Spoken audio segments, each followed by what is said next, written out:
Hello everyone, मैं हूं दीपिका। आज की इस वीडियो में आप सुनेंगे सिल्वर वेडिंग, जिसके लेखक हैं मनोहर श्याम जोशी। तो आइए शुरू करते हैं। जब सेक्शन ऑफिसर वाईडी यानी यशोधर पंत ने आखिरी फाइल का लाल फीता बांधकर निगाह मेज से उठाई, तब दफ्तर की पुरानी दीवार घड़ी 5:25 बजा रही थी। उनकी अपनी कलाई घड़ी में 5:30 बज रहे थे। पंत जी अपनी घड़ी रोजाना सुबह शाम रेडियो समाचारों से मिलाते हैं, इसलिए उन्होंने दफ्तर की घड़ी को ही सुस्त ठहराया। फाइल आउट ट्रे में डालकर उन्होंने एक निगाह अपने माथ हाथों पर डाली, जो उनके ही कारण 5 बजे के बाद भी दफ्तर में बैठने को मजबूर होते हैं। चलते चलते जूनियरों से कोई मनोरंजक बात कर दिन भर के शुष्क व्यवहार का निराकरण कर जाने की कृष्णानंद किशनदा पांडे से मिली हुई परंपरा का पालन करते हुए उन्होंने कहा, आप लोगों की देखा देखी सेक्शन की घड़ी भी सुस्त हो गई है। सीधे असिस्टेंट ग्रेड में आए नए छोकरे चड्ढा ने, जिसकी चौड़ी मुहरी वाली पतलून और ऊंची एड़ी वाले जूते पंत जी को समहाउ इम्प्रॉपर मालूम होते हैं, थोड़ी बदतमीजी सी की। एज यूजुअल बोला, बड़े बाऊ आपकी अपनी चूनेदानी का क्या हाल है, वक्त सही देती है। पंत जी ने चड्ढा की धृष्टता को अनदेखा किया और कहा, मिनट टू मिनट करेक्ट चलती है। चड्ढा ने कुछ और धृष्ट होकर पंत जी की कलाई थाम ली। इस तरह के धृष्टता का प्रकट विरोध करना यशोधर बाबू ने छोड़ दिया है। मन ही मन वह उस जमाने को याद जरूर करते हैं जब दफ्तर में वह किशनदा को भाई नहीं साहब कहते और समझते थे। घड़ी की ओर देखकर वह बोला, बाबा आदम के जमाने की है बड़े बाऊ यह तो। अब तो डिजिटल ले लो, एक जापानी सस्ती मिल जाती है। यह घड़ी मुझे शादी में मिली थी। हम पुरानी चाल के, हमारी घड़ी पुरानी चाल की। अरे यही बहुत है कि अब तक राइट टाइम चल रही है। क्यों, कैसी रही?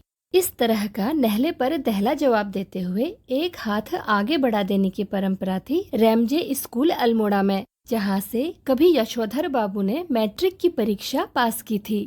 इस तरह के आगे बढ़े हुए हाथ पर सुनने वाला बतौर दाद अपना हाथ मारा करता था और वक्ता श्रोता दोनों ठठा कर हाथ मिलाया करते थे।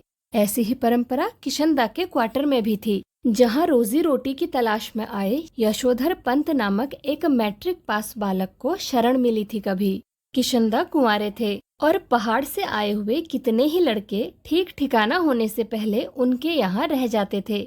मैस जैसी थी, मिलकर लाओ पकाओ खाओ। यशोधर बाबू जिस समय दिल्ली आए थे, उनकी उम्र सरकारी नौकरी के लिए कम थी। कोशिश करने पर भी बॉय सर्विस में वह नहीं लगाए जा सके। तब किशनदा ने उन्हें मैस का रसोइया बनाकर रख लिया। यही नहीं, उन्होंने यशोधर को 50 रुपये उधार भी दिए कि वह अपने लिए कपड़े बनवा सके और गांव पैसा भेज सके।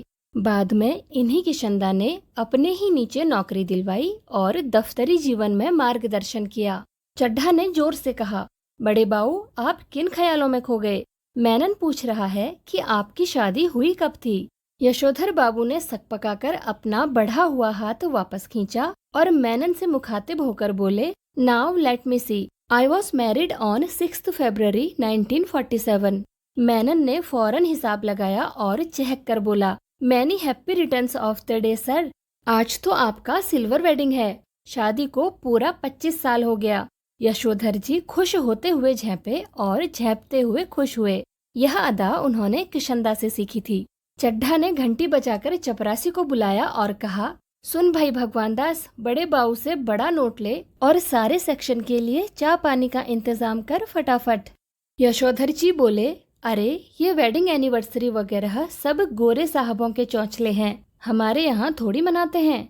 चड्ढा बोला, मिक्सचर मत पिलाइए गुरुदेव, चाय मट्ठी लड्डू बस इतना ही तो सौदा है, इनमें कौन आपकी बड़ी माया निकली जानी है। यशोधर बाबू ने जेब से बटुआ और बटुए में से 10 का नोट निकाला और कहा, आप लोग चाय पीजिए, दैट तो आई डू नॉट माइंड, लेकिन जो हमारे लोगों में कस्टम नहीं है उस पर इंसिस्ट करना, दैट मैं समहाउ इम्प्रॉपर फाइंड करता हूँ। चड्ढा ने 10 का नोट चपरासी को दिया और पुनः बड़े बाऊ के आगे हाथ फैला दिया कि एक नोट से सेक्शन का क्या बनता है, रुपये 30 हों तो चुग्गे भर का जुगाड़ करा सकें। सारा सेक्शन जानता है कि यशोधर बाबू अपने बटुए में 100-150 रुपये हमेशा रखते हैं, भले ही उनका दैनिक खर्च नगण्य है। और तो और बस टिकट का खर्च भी नहीं। गोल मार्केट से सेक्रेटेरिएट तक पहले साइकिल में आते जाते थे, इधर पैदल आने जाने लगे हैं क्योंकि उनके बच्चे आधुनिक युवा हो चले हैं और उन्हें अपने पिता का साइकिल सवार होना सख्त नागवार गुजरता है। बच्चों के अनुसार साइकिल तो चपरासी चलाते हैं। बच्चे चाहते हैं कि पिताजी स्कूटर ले लें, लेकिन पिताजी को समहाउ स्कूटर निहायत बेहुदा सवारी मालूम होती है और कार जब अफोर्ड की नहीं जा सकती तब उसकी बात सोचना ही क्यों। चड्ढा के जोर देने पर बड़े बाऊ ने 10-10 के नोट 2 और दे दिए, लेकिन सारे सेक्शन के इसरार करने पर भी वह अपनी सिल्वर वेडिंग की इस दावत के लिए रुके नहीं। मातहत लोगों से चलते चलाते थोड़ा हंसी मजाक कर लेना किशनदा की परंपरा में है। उनके साथ बैठकर चाय पानी और गप गप्पाष्टक में वक्त बर्बाद करना उस परंपरा के विरुद्ध है।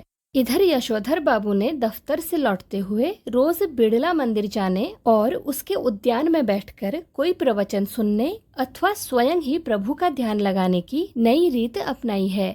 यह बात उनके पत्नी बच्चों को बहुत अखरती है। बब्बा, आप कोई बुढ़े थोड़ी हैं जो रोज रोज मंदिर जाएं, इतने ज्यादा व्रत करें, ऐसा कहते हैं वे। यशोधर बाबू इस आलोचना को अनसुना कर देते हैं। सिद्धांत के धनी की किशनदा के अनुसार यही निशानी है। बिरला मंदिर से उठकर यशोधर बाबू पहाड़गंज जाते हैं और घर के लिए साग सब्जी खरीद लाते हैं। किसी से मिलना मिलाना हो तो वह भी इसी समय कर लेते हैं। तो भले ही दफ्तर 5 बजे छूटता हो, वह घर 8 बजे से पहले नहीं पहुंचते। आज बिरला मंदिर जाते हुए यशोधर बाबू की निगाह उस अहाते पर पड़ी जिसमें कभी किशनदा का 3 बेडरूम वाला क्वार्टर हुआ करता था और जिस पर इन दिनों एक 6 मंजिला इमारत बनाई जा रही है। इधर से गुजरते हुए कभी के DIZ एरिया की बदलती शक्ल देखकर यशोधर बाबू को बुरा सा लगता है। ये लोग सारा गोल मार्केट क्षेत्र तोड़कर यहाँ 1 मंजिला क्वार्टरों की जगह ऊंची इमारतें बना रहे हैं। यशोधर बाबू को पता नहीं कि वे लोग ठीक कर रहे हैं कि गलत कर रहे हैं। उन्हें यह जरूर पता है कि उनकी यादों के गोल मार्केट के ढाए जाने का गम मनाने के लिए उनका इस क्षेत्र में डटे रहना निहायत जरूरी है। उन्हें एंड्रयूजगंज, लक्ष्मीबाई नगर, पंडारा रोड आदि नई बस्तियों में पद की गरिमा के अनुरूप D2 टाइप क्वार्टर मिलने की अच्छी खबर कई बार आई है, मगर हर बार उन्होंने गोल मार्केट छोड़ने से इनकार कर दिया है। जब उनका क्वार्टर टूटने का नंबर आया तब भी उन्होंने इसी क्षेत्र की इन बस्तियों में बचे हुए क्वार्टरों में एक अपने नाम अलॉट करा लिया। पत्नी के यह पूछने पर कि जब यह भी टूट जाएगा तब क्या करोगे, उन्होंने कहा तब की तब देखी जाएगी, कहा और उसी तरह मुस्कुराए जिस तरह किशनदा यही फिक्रा कहकर मुस्कुराते थे। सच तो यह है कि पिछले कई वर्षों से यशोधर बाबू का अपनी पत्नी और बच्चों से हर छोटी बड़ी बात में मतभेद होने लगा है और इसी वजह से वह घर जल्दी लौटना पसंद नहीं करते। जब तक बच्चे छोटे थे तब तक वह उनकी पढ़ाई लिखाई में मदद कर सकते थे। अब बड़ा लड़का एक प्रमुख विज्ञापन संस्था में नौकरी पा गया है। यद्यपि समहाउ यशोधर बाबू को अपने साधारण पुत्र को असाधारण वेतन देने वाली यह नौकरी कुछ समझ में आती नहीं। वह कहते हैं कि 1,500 रुपया तो हमें अब रिटायरमेंट के पास पहुंचकर मिला है। शुरू में ही 1,500 रुपया देने वाली इस नौकरी में जरूर कुछ पैंच होगा। यशोधर जी का दूसरा बेटा दूसरी बार IAS देने की तैयारी कर रहा है और यशोधर बाबू के लिए यह समझ सकना असंभव है कि जब यह पिछले साल एलाइड सर्विसेज की सूची में माना काफी नीचे आ गया था तब उसने ज्वाइन करने से इनकार क्यों कर दिया। उनका तीसरा बेटा स्कॉलरशिप लेकर अमेरिका चला गया है और उनकी एकमात्र बेटी न केवल तमाम प्रस्तावित वर अस्वीकार करती चली जा रही है बल्कि डॉक्टरी की उच्चतम शिक्षा के लिए स्वयं भी अमेरिका चले जाने की धमकी दे रही है। यशोधर बाबू जहां बच्चों की इस तरक्की से खुश होते हैं वहां समहाउ यह भी अनुभव करते हैं कि वह खुशहाली भी कैसी जो अपनों में परायापन पैदा करे। अपने बच्चों द्वारा गरीब रिश्तेदारों की उपेक्षा उन्हें समहाउ जचती नहीं। एनीवे, जनरेशनों में गैप तो होता ही है सुना, ऐसा कहकर स्वयं को दिलासा देता है पिता। यद्यपि यशोधर बाबू की पत्नी अपने मूल संस्कारों से किसी भी तरह आधुनिक नहीं है, तथापि बच्चों की तरफदारी करने की मात्र सुलभ मजबूरी ने उन्हें भी मॉड बना डाला है। कुछ यह भी है कि जिस समय उनकी शादी हुई थी, यशोधर बाबू के साथ गांव से आए ताऊजी और उनके 2 विवाहित बेटे भी रहा करते थे। इस संयुक्त परिवार में पीछे ही पीछे बहुओं में गजब के तनाव थे, लेकिन ताऊजी के डर से कोई कुछ कह नहीं पाता था। यशोधर बाबू की पत्नी को शिकायत है कि संयुक्त परिवार वाले उस दौर में पति ने हमारा पक्ष कभी नहीं लिया, बस जिठानियों की चलने दी। उनका यह भी कहना है कि मुझे आचार व्यवहार के ऐसे बंधनों में रखा गया मानो मैं जवान औरत नहीं बुढ़िया थी। जितने भी नियम इनकी बुढ़िया ताई के लिए थे वे सब मुझ पर भी लागू करवाए, ऐसा कहती है घरवाली बच्चों से। बच्चे उससे सहानुभूति व्यक्त करते हैं। फिर वह यशोधर जी से उन्मुख होकर कहती है, तुम्हारी ये बाबा आदम के जमाने की बातें मेरे बच्चे नहीं मानते तो इसमें उनका कोई कसूर नहीं। मैं भी इन बातों को उसी हद तक मानूंगी जिस हद तक सुबीता हो। अब मेरे कहने से वह सब ढोंग ढकोसला हो नहीं सकता, साफ बात। धर्म कर्म कुल परंपरा सब को ढोंग ढकोसला कहकर घरवाली आधुनिकों सा आचरण करती है, तो यशोधर बाबू शानियल बुढ़िया, चटाई का लहंगा या बूढ़ी मुँह मुहा से लोग करें तमाशे कहकर उसके विद्रोह को मजाक में उड़ा देना चाहते हैं, अनदेखा कर देना चाहते हैं, लेकिन यह स्वीकार करने को बाध्य भी हो जाते हैं कि तमाशा स्वयं उनका बन रहा है। जिस जगह किशंदा का क्वार्टर था उसके सामने खड़े होकर एक गहरा निःश्वास छोड़ते हुए यशोधर जी ने अपने से पूछा कि क्या यह बेटर नहीं रहता कि किशंदा की तरह घर गृहस्थी का बवाल ही न पाला होता और लाइफ कम्युनिटी के लिए डेडिकेट कर दी होती। फिर उनका ध्यान इस ओर गया कि बाल जती किशंदा का बुढ़ापा सुखी नहीं रहा। उसके तमाम साथियों ने हौस खास, ग्रीन पार्क, कैलाश, कहीं न कहीं जमीन ली, मकान बनवाया, लेकिन उसने कभी इस ओर ध्यान ही नहीं दिया। रिटायर होने के 6 महीने बाद जब उसे क्वार्टर खाली करना पड़ा तब हद हो गई। उसके द्वारा उपकृत इतने सारे लोगों में से एक ने भी उसे अपने यहाँ रखने की पेशकश नहीं की। स्वयं यशोधर बाबू उसके सामने ऐसा कोई प्रस्ताव नहीं रख पाए, क्योंकि उस समय तक उनकी शादी हो चुकी थी और उनके 2 कमरों के क्वार्टर में 3 परिवार रहा करते थे। किशंदा कुछ साल राजेंद्र नगर में किराए का क्वार्टर लेकर रहा और फिर अपने गांव लौट गया, जहां साल भर बाद उसकी मृत्यु हो गई। ज्यादा पेंशन खा नहीं सका बेचारा। विचित्र बात यह है कि उसे कोई भी बीमारी नहीं हुई, बस रिटायर होने के बाद मुरझाता सूखता ही चला गया। जब उसके एक बिरादर से मृत्यु का कारण पूछा तब उसने यशोधर बाबू को यही जवाब दिया, जो हुआ होगा, यानी पता नहीं क्या हुआ। जिन लोगों के बाल बच्चे नहीं होते, घर परिवार नहीं होता, उनकी रिटायर होने के बाद जो हुआ होगा से भी मौत हो जाती है। यह जानते हैं यशोधर जी। बच्चों का होना भी जरूरी है। यह सही है कि यशोधर जी के बच्चे मनमानी कर रहे हैं और ऐसा संकेत दे रहे हैं कि उनके कारण यशोधर जी को बुढ़ापे में कोई विशेष सुख प्राप्त नहीं होगा। लेकिन यशोधर जी अपने मर्यादा पुरुष किशंदा से सुनी हुई यह बात नहीं भूले हैं कि गधा पचीसी में कोई क्या करता है इसकी चिंता नहीं करनी चाहिए, क्योंकि बाद में हर आदमी समझदार हो जाता है। यद्यपि युवा यशोधर को विश्वास नहीं होता, तथापि किशंदा बताते हैं कि किस तरह मैंने जवानी में 50 किस्म की खुराफात की है। ककड़ी चुराना, गर्दन मोड़ के मुर्गी मार देना, पीछे की खिड़की से कूदकर सेकंड शो सिनेमा देखाना। कौन कर्म ऐसा है जो तुम्हारे इस किशंदा ने नहीं कर रखा। जिम्मेदारी सर पर पड़ेगी तब सब अपने ही आप ठीक हो जाएंगे। यह भी किशंदा से विरासत में मिला हुआ एक फिक्रा है, जिसे यशोधर बाबू अक्सर अपने बच्चों के प्रसंग में दोहराते हैं। उन्हें कभी कभी लगता है कि अगर मेरे पिता तब नहीं गुजर गए होते जब मैं मैट्रिक में था, तो शायद मैं भी गधा पचीसी के लंबे दौर से गुजरता। जिम्मेदारी सर पर जल्दी पड़ गई तो जल्दी ही जिम्मेदार आदमी भी बन गया। जब तक बाप है तब तक मौज कर ले। यह बात यशोधर जी कभी कभी तंजिया कहते हैं, लेकिन कहते हुए उनके चेहरे पर जो मुस्कान खेल जाती है वह बच्चों पर यह प्रकट करती है कि बाप को उनका सनात होना, गैर जिम्मेदार होना कुल मिलाकर अच्छा लगता है। यशोधर बाबू कभी कभी मन ही मन स्वीकार करते हैं कि दुनियादारी में बीवी बच्चे उनके अधिक सुलझे हुए हो सकते हैं, लेकिन 2 के 4 करने वाली दुनिया ही उन्हें कहाँ मंजूर है जो उसकी रीत मंजूर करें।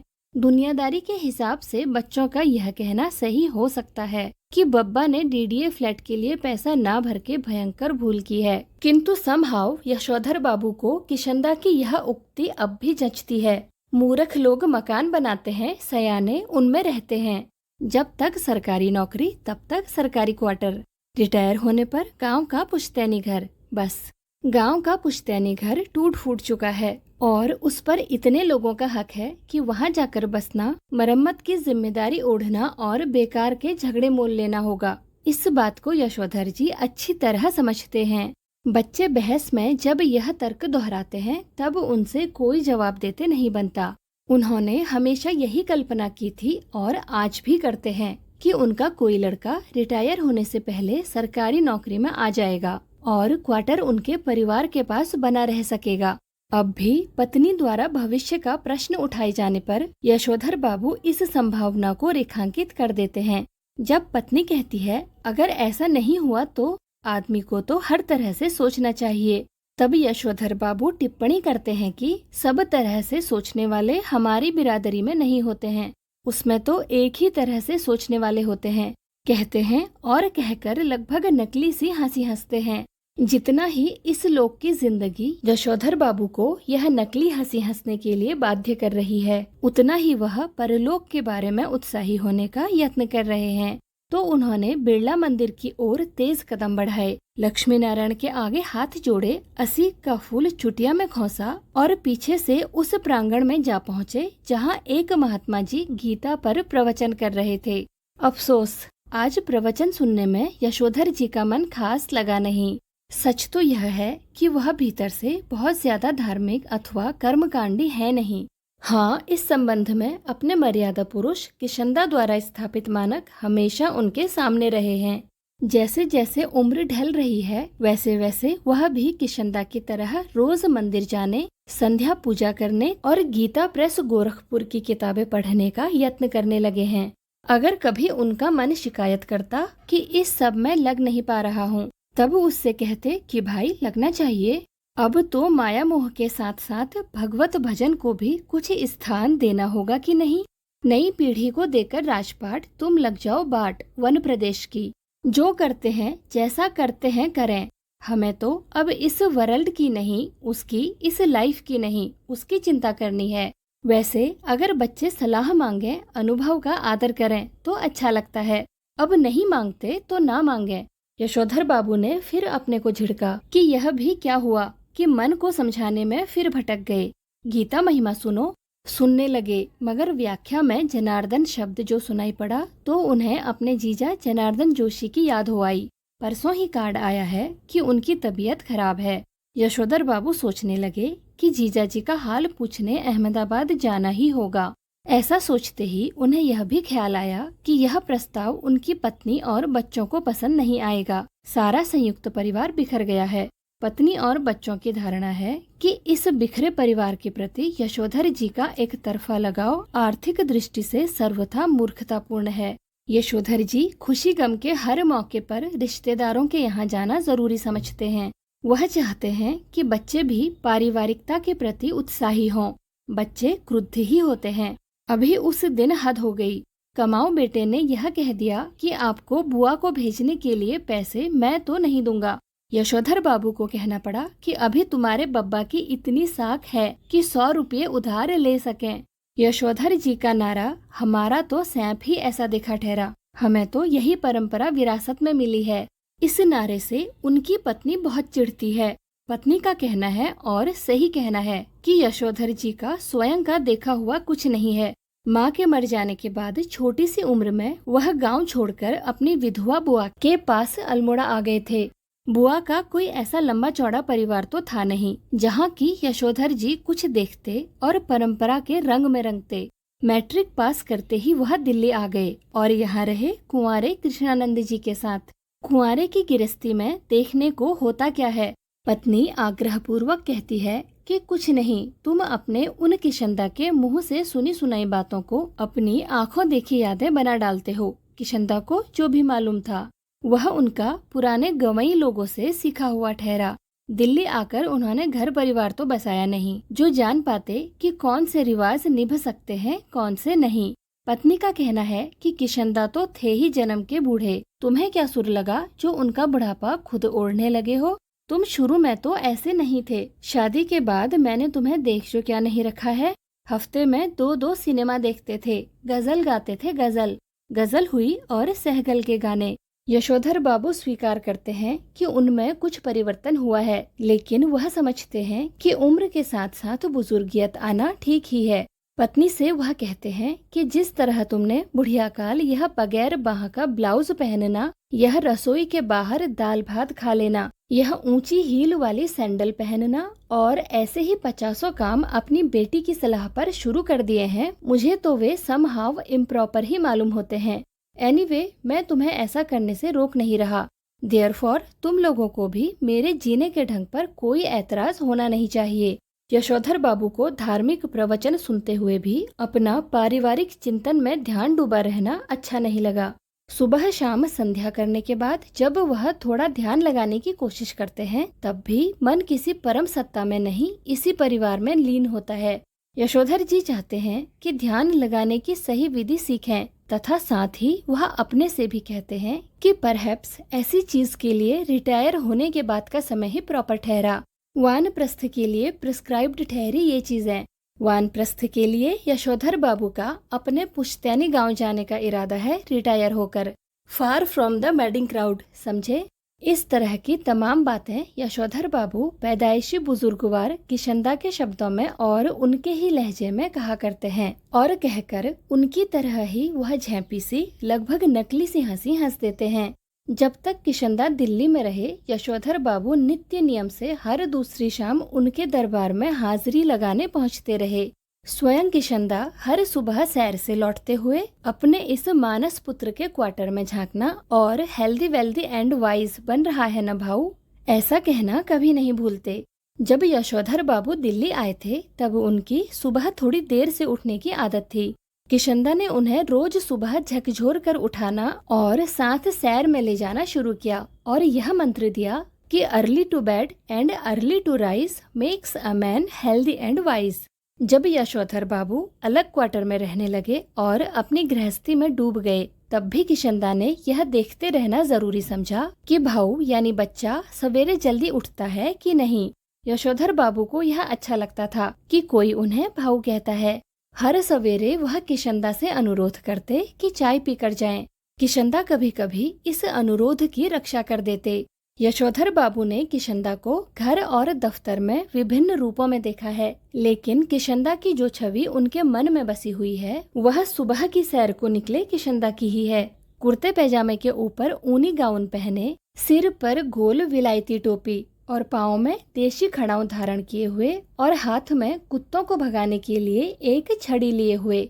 जब तक किशनदा दिल्ली में रहे, तब तक यशोधर बाबू ने उनके पट्ट शिष्य और उत्साही कार्यकर्ता की भूमिका पूरी निष्ठा से निभाई। किशनदा के चले जाने के बाद उन्होंने ही उनकी कई परंपराओं को जीवित रखने की कोशिश की और इस कोशिश में पत्नी और बच्चों को नाराज किया। घर में होली गवाना, जनेऊ पुन्यों के दिन सब कुमावनियों को जनेऊ बदलने के लिए अपने घर आमंत्रित करना, रामलीला की तालीम के लिए क्वार्टर का एक कमरा दे देना, ये और ऐसे ही कई और काम यशोधर बाबू ने किशनदा से विरासत में लिए थे। उनकी पत्नी और बच्चों को इन आयोजनों पर होने वाला खर्च और इन आयोजनों में होने वाला शोर दोनों ही सख्त नापसंद थे। बदतर यही कि इन आयोजनों के लिए समाज में भी कोई खास उत्साह रह नहीं गया है। यशोधर जी चाहते हैं कि उन्हें समाज का सम्मानित बुजुर्ग माना जाए, लेकिन जब समाज ही न हो तो यह पद उन्हें क्यों कर मिले। यशोधर जी कहते हैं कि बच्चे मेरा आदर करें और उसी तरह हर बात में मुझसे सलाह लें जिस तरह मैं किशनदा से लिया करता था। यशोधर बाबू डेमोक्रेट बाबू हैं और हरगिज यह दुराग्रह नहीं करना चाहते कि बच्चे उनके कहे को पत्थर की लकीर समझें। लेकिन यह भी क्या हुआ कि पूछा नताशा, जिसके मन में जैसा आया करता रहा। ग्रांटेड तुम्हारी नॉलेज ज्यादा होगी, लेकिन एक्सपीरियंस का कोई सब्स्टिट्यूट ठहरा नहीं बेटा। मानो न मानो झूठे मुंह से सही एक बार पूछ तो लिया करो, ऐसा कहते हैं यशोधर बाबू। और बच्चे यही उत्तर देते हैं, बब्बा, आप तो हद करते हैं। जो बात आप जानते ही नहीं आपसे क्यों पूछे? प्रवचन सुनने के बाद यशोधर बाबू सब्जी मंडी गए। यशोधर बाबू को अच्छा लगता अगर उनके बेटे बड़े होने पर अपनी तरफ से यह प्रस्ताव करते कि दूध लाना, राशन लाना, CGHS डिस्पेंसरी से दवा लाना, सदर बाजार जाकर दालें लाना, पहाड़गंज से सब्जी लाना, डिपो से कोयला लाना, ये सब काम आप छोड़ दें, अब हम कर दिया करेंगे। एक आध बार बेटों से खुद उन्होंने ही कहा। तब वे एक दूसरे से कहने लगे कि तू क्या कर, तू क्यों नहीं करता। इतना कुहराम मचा और लड़कों ने एक दूसरे को इतना ज्यादा बुरा भला कहा कि यशोधर बाबू ने इस विषय को उठाना भी बंद कर दिया।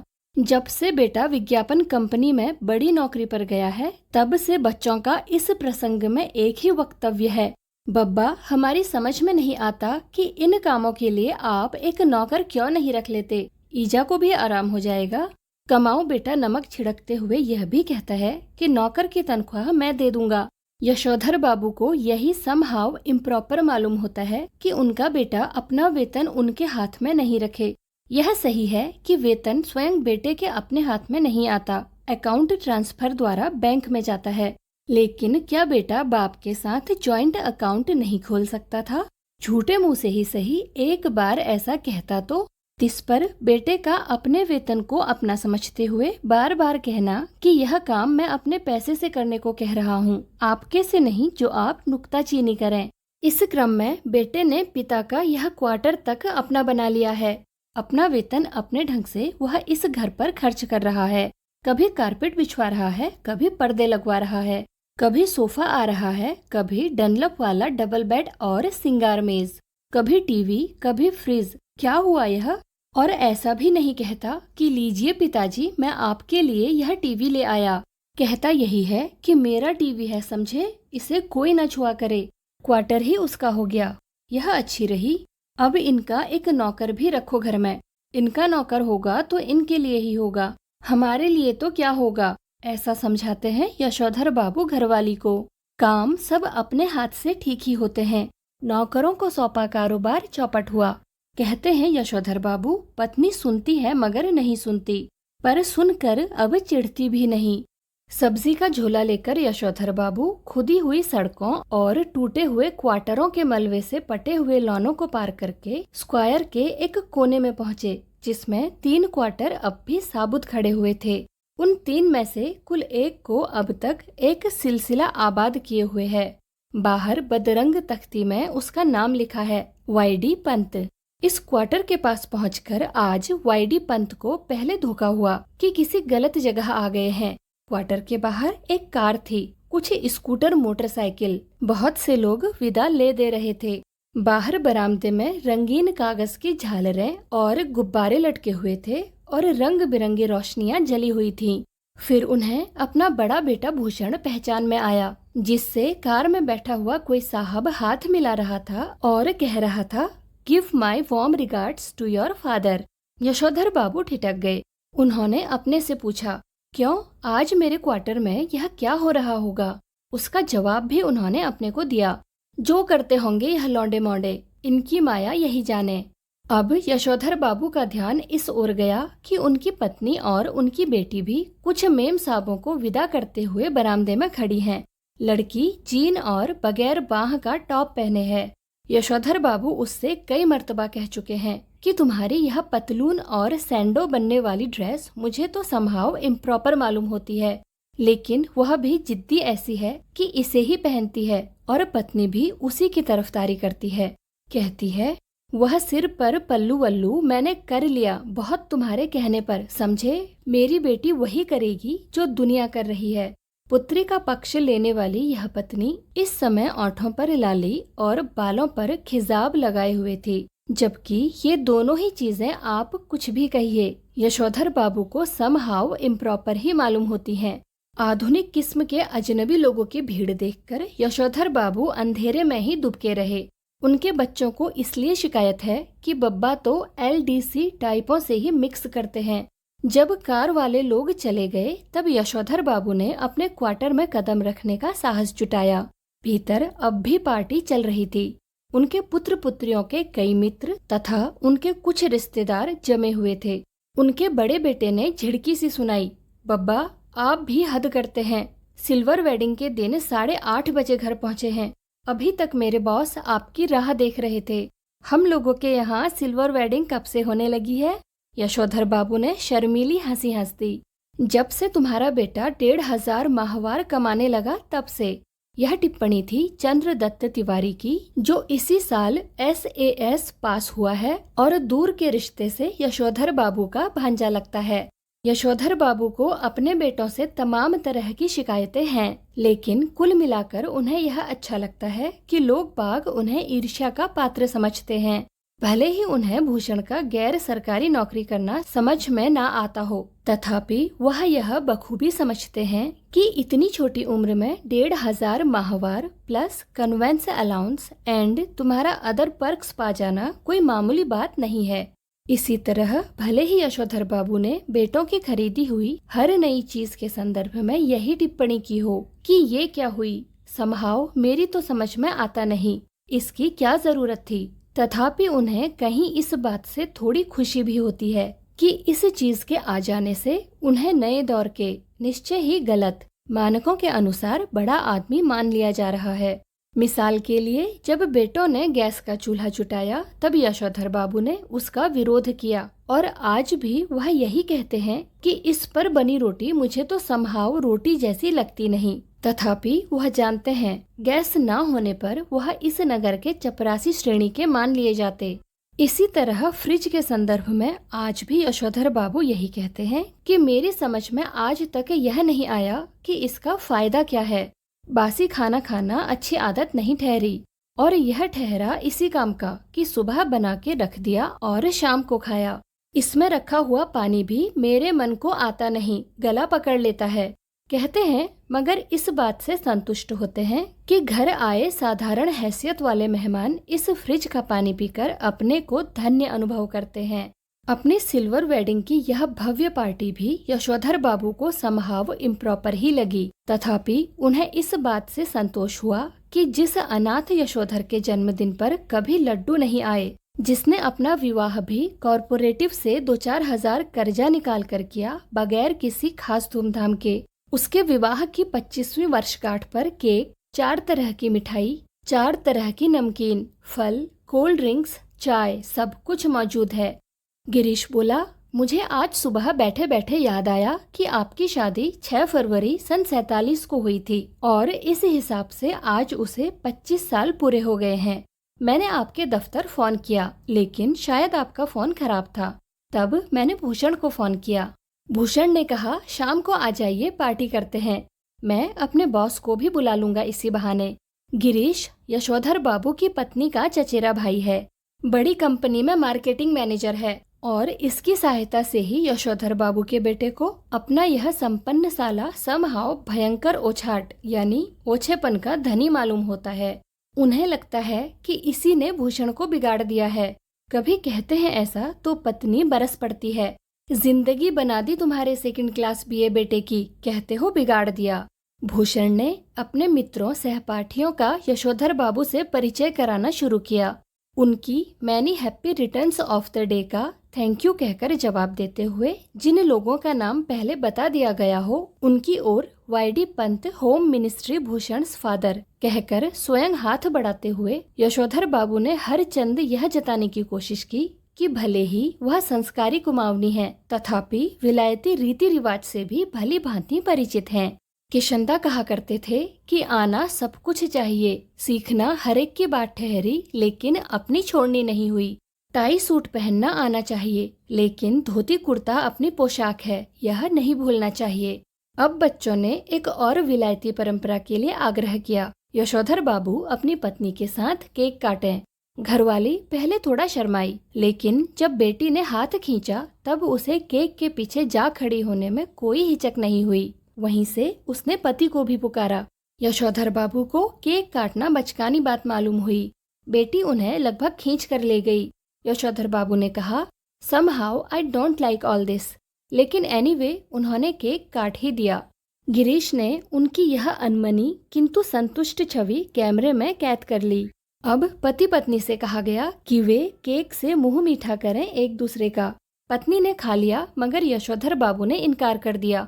उनका कहना था कि मैं केक खाता नहीं, इसमें अंडा पड़ा होता है। उन्हें याद दिलाया गया कि अभी कुछ वर्षों पहले तक आप मांसाहारी थे, एक टुकड़ा केक खा लेने में क्या हो जाएगा। लेकिन वह नहीं माने। तब उनसे अनुरोध किया गया कि लड्डू ही खा लें। भूषण के एक मित्र ने लड्डू उठाकर उनके मुंह में ठूसने का यत्न किया, लेकिन यशोधर बाबू इसके लिए भी राजी नहीं हुए। उनका कहना था कि मैंने अब तक संध्या नहीं की है। इस पर भूषण ने झुंझला कर कहा, तो बब्बा पहले जाकर संध्या कीजिए, आपकी वजह से हम लोग कब तक रुके रहेंगे। नहीं नहीं, आप सब लोग खाइए, यशोधर बाबू ने बच्चों के दोस्तों से कहा। Please go ahead, no formality. Yashodhar babu ने आज पूजा में कुछ ज्यादा ही देर लगाई, इतनी देर कि ज्यादातर मेहमान उठकर चले जाएं। उनकी पत्नी, उनके बच्चे बारी बारी से आकर झांकते रहे और कहते रहे, जल्दी कीजिए, मेहमान लोग जा रहे हैं। शाम के 15 मिनट की पूजा को लगभग 25 मिनट तक खींच लेने के बाद भी जब बैठक से मेहमानों की आवाजें आती सुनाई दी, तब यशोधर बाबू पद्मासन साध कर ध्यान लगाने बैठ गए। वह चाहते थे कि उन्हें प्रकाश का एक नीला बिंदु दिखाई दे, मगर उन्हें किशंदा दिखाई दे रहे थे। यशोधर बाबू किशंदा से पूछ रहे थे कि जो हुआ होगा से आप कैसे मर गए। किशंदा कह रहे थे कि भाऊ, सभी जन इसी जो हुआ होगा से मरते हैं। गृहस्थ हो, ब्रह्मचारी हो, अमीर हो, गरीब हो, मरते जो हुआ होगा से ही हैं। हाँ हाँ, शुरू में और आखिर में सब अकेले ही होते हैं। अपना कोई नहीं ठहरा दुनिया में, बस अपना नियम अपना हुआ। यशोधर बाबू ने पजामा कुर्ते पर ऊनी ड्रेसिंग गाउन पहने, सिर पर गोल विलायती टोपी, पाँव में देशी खड़ाऊं और हाथ में डंडा धारण किए इस किशंदा से अकेलेपन के विषय में बहस करनी चाहिए। उनका विरोध करने के लिए नहीं, बल्कि बात कुछ और अच्छी तरह समझने के लिए। हर रविवार किशंदा शाम को ठीक 4 बजे यशोधर बाबू के घर आया करते थे। उनके लिए गर्मा गर्म चाय बनवाई जाती थी। उनका कहना था कि जिसे फूंक मारकर ना पीना पड़े वह चाय कैसी। चाय सुड़कते हुए किशंदा प्रवचन करते थे और यशोधर बाबू बीच बीच में शंकाएं उठाते थे। यशोधर बाबू को लगता है कि किशंदा आज भी मेरा मार्गदर्शन कर सकेंगे और बता सकेंगे कि मेरे बीवी बच्चे जो कुछ भी कर रहे हैं उसके विषय में मेरा रवैया क्या होना चाहिए। लेकिन किशंदा तो वही अकेलेपन का खटराग अलापने पर आमादा से मालूम होते हैं। कैसी बीवी, कहाँ के बच्चे, यह सब माया ठहरी। और यह जो भूषण आज इतना उछल रहा है, वह भी किसी दिन इतना ही अकेला और असहाय अनुभव करेगा जितना कि आज तू कर रहा है। यशोधर बाबू बात आगे बढ़ाते, लेकिन उनकी घरवाली उन्हें झिड़कते हुए आ पहुंची कि क्या आज पूजा में ही बैठे रहोगे। यशोधर बाबू आसन से उठे और उन्होंने दबे स्वर में पूछा, मेहमान गए? पत्नी ने बताया, कुछ गए हैं, कुछ हैं। उन्होंने जानना चाहा कि कौन कौन है। आश्वस्त होने पर कि सभी रिश्तेदार ही हैं, वह उसी लाल गमछे में बैठक में चले गए जिसे पहनकर वह संध्या करने बैठे थे। यह गमछा पहनने की आदत भी उन्हें किशंदा से विरासत में मिली है और उनके बच्चे इसके सख्त खिलाफ हैं। Everybody gone, party over? Yashodhar babu ने मुस्कुराकर अपनी बेटी से पूछा। अब गोया गमछा पहने रखा जा सकता है? उनकी बेटी झल्लाई। लोग चले गए, इसका मतलब यह थोड़ी है कि आप गमछा पहनकर बैठक में आ जाएं। बब्बा, यू आर द लिमिट। बेटी, हमें जिसमें सज आएगी वही करेंगे ना। तुम्हारी तरह जीन पहनकर हमें तो सज आती नहीं। यशोधर बाबू की दृष्टि मेज पर रखे कुछ पैकेटों पर पड़ी। बोले, ये कौन भूले जा रहा है? भूषण बोला, आपके लिए प्रेजेंट हैं, खोलिए ना। आह, इस उम्र में क्या हो रहा है प्रेजेंट वर्जेंट। तुम खोलो, तुम ही इस्तेमाल करो, कहकर शर्मीली हंसी हंसे। भूषण सबसे बड़ा पैकेट उठाकर उसे खोलते हुए बोला, इसे तो ले लीजिए, यह मैं आपके लिए लाया हूँ। ऊनी ड्रेसिंग गाउन है। आप सवेरे जब दूध लेने जाते हैं बब्बा, फटा पुलोवर पहन के चले जाते हैं जो बहुत ही बुरा लगता है। आप इसे पहन के जाया कीजिए। बेटी पिता का पजामा कुर्ता उठा लाई कि इसे पहनकर गाउन पहने। थोड़ा सा नानुच करने के बाद यशोधर जी ने इस आग्रह की रक्षा की। गाउन का सैश कसते हुए उन्होंने कहा, अच्छा तो यह ठहरा ड्रेसिंग गाउन, उन्होंने कहा और उनकी आंखों की कोर में जरा सी नमी चमक गई। यह कहना मुश्किल है कि इस घड़ी उन्हें यह बात चुभ गई कि उनका जो बेटा यह कह रहा है कि आप सवेरे ड्रेसिंग गाउन पहनकर दूध लाने जाया करें, वह यह नहीं कह रहा कि दूध मैं ला दिया करूंगा, या कि इस गाउन को पहनकर उनके अंगों में वह किशंदा उतर आया है जिसकी मौत जो हुआ होगा से हुई। आज की इस वीडियो में बस इतना ही। वीडियो में अंत तक बने रहने के लिए आपका शुक्रिया। तो मिलते हैं अगली वीडियो में एक नए अध्याय के साथ। Thank you.